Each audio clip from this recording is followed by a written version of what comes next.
Oh, Debbie, I love her curls. Can I just say that? As someone who Really? 'Cause I is don't obsessed like with her my own. curls. Really? I love them. No, as a former, like as a Jersey girl and like spent a lot of time using pounds and pounds of hair gel to get that same wet look. I was the biggest guidette in college. I was literally mocked for it. And that is why I, with some authority, can say, Debbie, like, I know what you're going for, but it's time to give it up. I love it. I love it, Debbie. Keep it, girl. 3, 2, 1. Here we go.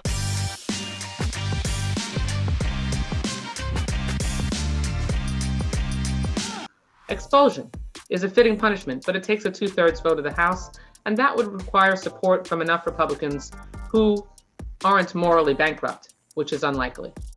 Marjorie Taylor Greene is the Frankenstein created by the party, right? And like, instead of nipping it in the bud back in August, Kevin McCarthy let it happen, because let's not forget that the speakership was taken from him from these same, Freedom Caucus right wingers. So he didn't want to touch it because he saw his own political future in peril. And you're causing members to vote along to decide if they want to side with Marjorie Taylor Greene, the right of the party, or the Democrats. And they're putting them in a politically terrible situation. Not to mention that he probably could have dealt with this days earlier, just taken her off her committees. It didn't have to come to this. These folks who tell us to move on, that it's not a big deal, that we should forget what's happened, or even telling us to apologize, these are the same tactics of abusers. And I'm a survivor of sexual assault. And I haven't told many people that in my life. But when we go through trauma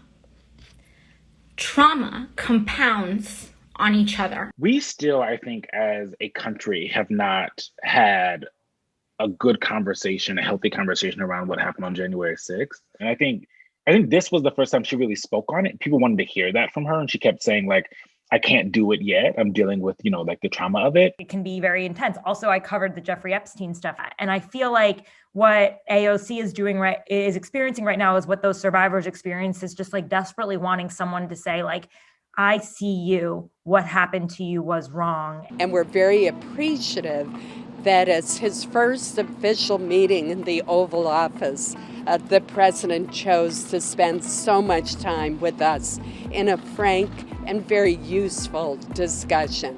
Finally, let me just say that we have demonstrated... Okay, I think we can stop. This is very long. I think it's something that she said there. I just blacked out. I don't remember.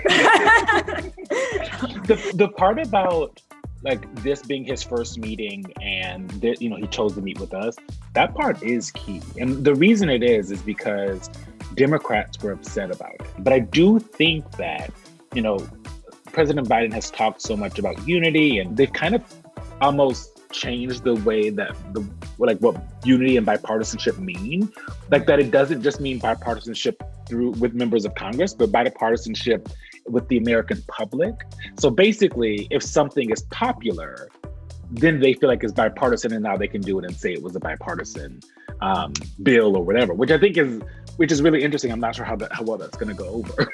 What happened with your Twitter account and the company page?